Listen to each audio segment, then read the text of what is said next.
As the Russian march to Kiev continues, all signs point to escalating violence over the weekend. The more urban the setting, the tougher and messier the fighting will likely get. But as that news changes rapidly, I want to focus on the broad lessons to be learned rather than the minute-by-minute details. And the first of those lessons is for me personally. I was totally wrong in my expectations for how this would go. I thought Putin's border buildup over the last few months was mostly just a bluff. I thought he might flex shirtless on his horseback for a little bit and see what he could get the West to concede to. Maybe he'd get some territory or something else out of the deal before he'd ride back east into the sunset. Or I guess into the sunrise in that scenario. The point is, I didn't expect what we're watching now. Air raids, missile strikes, ground combat, and a Ukrainian population seeking refuge underground like it's the Cold War or World War II all over again. Now, in fairness to myself, any prediction I've made about this conflict, I've openly prefaced with the acknowledgement that I know almost nothing about it. I'm not keen on the history of the region. I'm not keen on the politics of the present. I just had a hunch that American media and politicians were hyping this as the dangling car keys to distract us from all of the problems that we face at home. And even if I underestimated or misdiagnosed this conflict, that political utility is still being exercised here. The most blatant piece of propaganda this week coming from CBS News. Hey, did you know that the rise in gas prices and inflation and the supply chain issues, they're all happening because of the Ukraine crisis? As though these things have emerged just as suddenly as the invasion of Ukraine itself. But even if you're wrong in your predictions, that's why it's so important to operate with a philosophy of hope for the best, but prepare for the worst. Where your hopeful predictions may fail you, your preparedness won't. The trouble is, we in the West have, in many respects, failed to prepare for that worst, which is why we find ourselves now compromised by a geographically faraway conflict that ideally shouldn't be much of our concern. And yet, it is of our concern, if only to the extent that we all face financial consequences for it. Higher energy prices that will impact the price of everything at a time when the price of everything is already inflating out of control. We've put ourselves in a position where we have no good option to respond to this scenario. We could stop Putin militarily in a war that would be politically and I would say morally unacceptable from the start, or we can incur the financial costs of letting this play out. But there is no situation where we simply mind our own business and remain unaffected because we've made ourselves, at least partially, reliant on the parties to this conflict. And that is the first major lesson to learn here, that independence matters. That to pursue that founding ideal of minding our own business, we have to free ourselves from other people's business, and we haven't done that well, particularly in the crucial energy sector. And by we, I do mean the United States, but to a greater extent, Europe. We in the United States import 7% of our oil from Russia, not a drastically large number, but certainly the prospect of cutting supply by 7% will create a jump in price significant enough to impact the price of everything else it touches.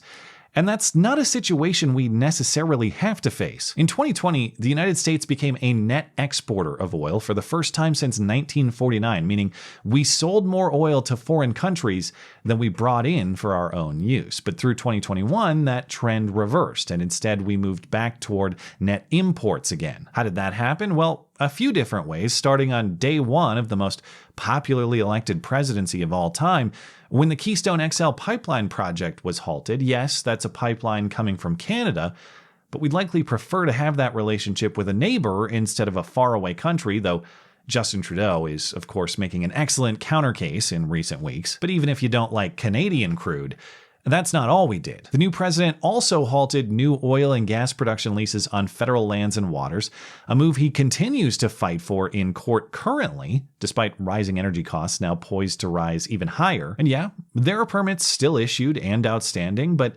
like every other industry, after 2 years of lockdown economics, the oil industry lost jobs in the six figures. Rehiring and replacing those people is not an immediately achievable task. Even if there's oil ready to drill, it still takes people to drill it. Bottom line, there is little to nothing we've done recently to increase production on our own behalf. And for what? So we can claim that we're moving away from fossil fuels? We aren't. Our consumption remains where it was 20 years ago. We are still the world's leading producer and consumer of oil. Our use of the product hasn't changed.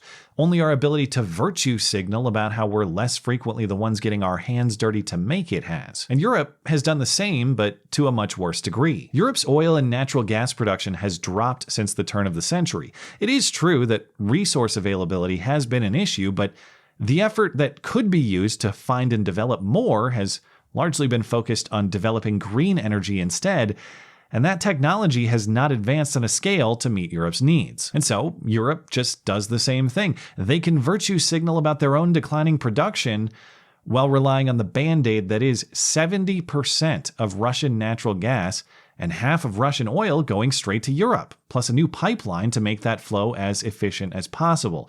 Though they've now suspended that one too in light of recent events. Hopefully Greta's rage is a good source of winter heat for Europe, because that'll soon be their most abundant resource. And so we in the West rely on Putin by our own choice, and we know this.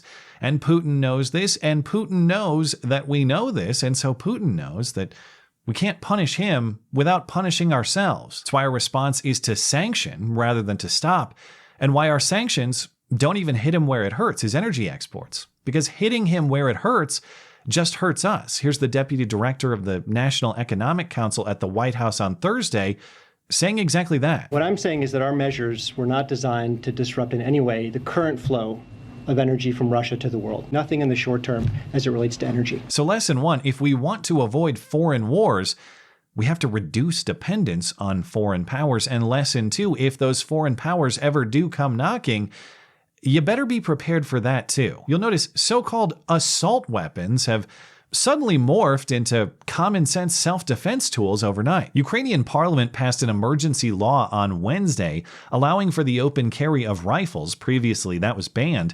And not only can you carry your own, they're begging you to take one. Here, have an automatic AK. And there are boxes of Molotov cocktails over there. Please help yourself. I see reports saying 10,000 rifles were handed out on the streets of Kiev on Thursday.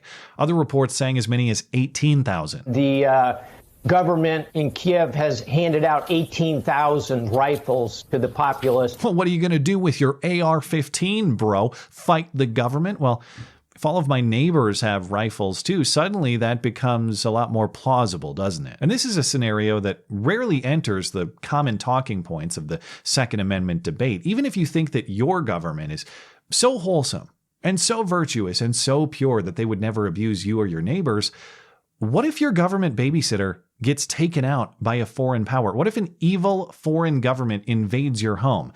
Might you like the ability to fight then? It's only from the sheltered delusion of modern life's comforts that we think academically about the ability to defend ourselves. When reality hits, you're on the streets scavenging for an AK, so maybe it's wiser to grab one now while it's much easier. And maybe it's wiser still to keep it legally easy. So lesson number two is amendment number two. It matters. Even if it seems barbaric to you from the comforts of today, the world's barbarism tomorrow will easily change your mind. And lesson number three of this harsh reality is the natural terms of that barbaric fight. Strength matters.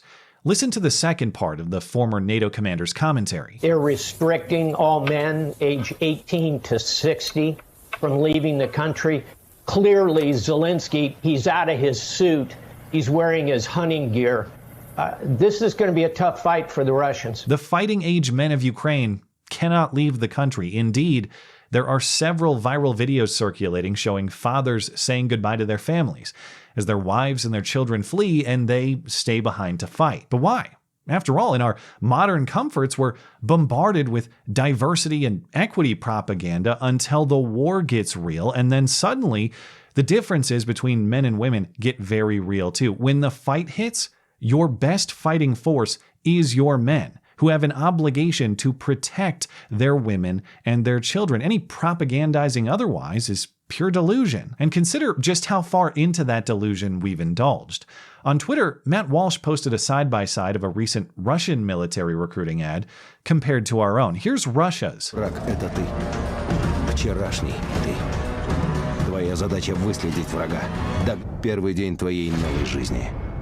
And now, here's ours. I also marched for equality. I like to think I've been defending freedom from an early age. When I was 6 years old, one of my moms had an accident that left her paralyzed, but she tapped into my family's pride to get back on her feet, eventually standing at the altar to marry my other mom. Now, sure, it's not quite that simple. Maybe our military has more advanced tech or more resources or any number of other advantages, but the point stands. If you build from delusion up, will your foundation hold? And while Russia has been strengthening its forces, we've been indulging in that delusional weakness and kicking capable fighters out of our military to make ourselves weaker still. As of the start of the month, the Army was poised to boot 3,300 soldiers for refusing the coronavirus vaccine. The rest of the branches have already started. The Navy has kicked out at least 240. The Marine Corps, at least 200. The Air Force, at least a few dozen. But at least the Marine Corps is being very nice about it. They say if you unworthy, unvaccinated Marines change your mind, you can still come back later, as though the loyalty those Marines may have had to the Corps hasn't likely been destroyed by this insanity. If you are more afraid of coronavirus than you are of the enemy, to the point that you'd rather take on the enemy with a compromised force than you would risk exposure to this nothing virus, you are not a serious fighting force. If you can jump out of a plane, or storm a beach, or carry a wounded man hundreds of yards, you're far too strong to be at risk, and you will face far greater risks by the very nature of your job anyway. I don't know for sure, but I'll speculate that Putin does not give a rat's ass about his troops' vaccination status for exactly that reason. The reality checks and the lessons to learn here are to operate your country through the same principles with which you should operate yourself, and vice versa. Set yourself up for independence. That means being capable of providing for your own survival and being capable of defending those assets in case someone comes to take them. Live according to the natural order of the world, not in defiance of it. No matter how good today is, a bad tomorrow is always immediately possible. And if bad tomorrow strikes and you're just sitting around shrugging, realizing you have no way to deal with it, well, that's on you. So you better learn quickly. Thankfully, for most of us, bad tomorrow isn't today, meaning we still have today to learn. Even if we can't save Ukraine, or even if we shouldn't, learning from it is something that we all owe to ourselves. So honor Kiev and buy an AK. That's really all I'm trying to say. Thanks as always for listening and for supporting this channel. Always appreciate that thoughtful discussion down below, and especially over on Minds. That is at ML Christiansen. You're always welcome to coming out and chat in my live streams. Those are linked down in the description. Looking forward to it. Goodbye.